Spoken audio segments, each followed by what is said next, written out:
নমস্কার, কেমন আছেন সবাই? আজকের দিনটা হলো বছরের শেষ দিন, মানে 31st। তো 31স্টের দিনটা আমরা বাড়িতে কিভাবে আনন্দ করে কাটিয়েছি তাই আপনাদের সাথে শেয়ার করব। আসলে ছেলের এক্সাম চলছে, তাই ছেলের এক্সামের কারণে কোথাও ঘুরতে যেতে পারছি না। তা ছেলে বলল, মা বাড়িতে কিছু ভালো মন্দ বানিয়ে দাও। তো বললাম, কি খাবি? বলল, মা চিকেন তন্দুরি অনেক দিন করো না, তো চিকেন তন্দুরি করো। তা বললাম, তাহলে পিৎজাও করি।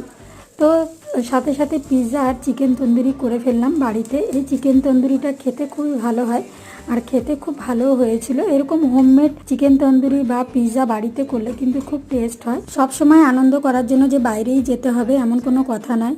মা হিসাবে আমি মনে করি ছেলে মেয়েকে আনন্দ অনেক রকমভাবে দেওয়া যায়। ছেলে মেয়ে যেটা খেতে চায় সেটা যদি আমরা খুশি মনে করে দিই, সেটা যখন তারা খেয়ে তৃপ্তি পাবে, তার থেকে আনন্দ কিন্তু কিছু হতে পারে না। তো এইভাবেই কিন্তু আমি 31স্টের দিনটাকে আনন্দ করে কাটালাম। ছেলে ভীষণ খুশি হয়েছে। দেখা হবে।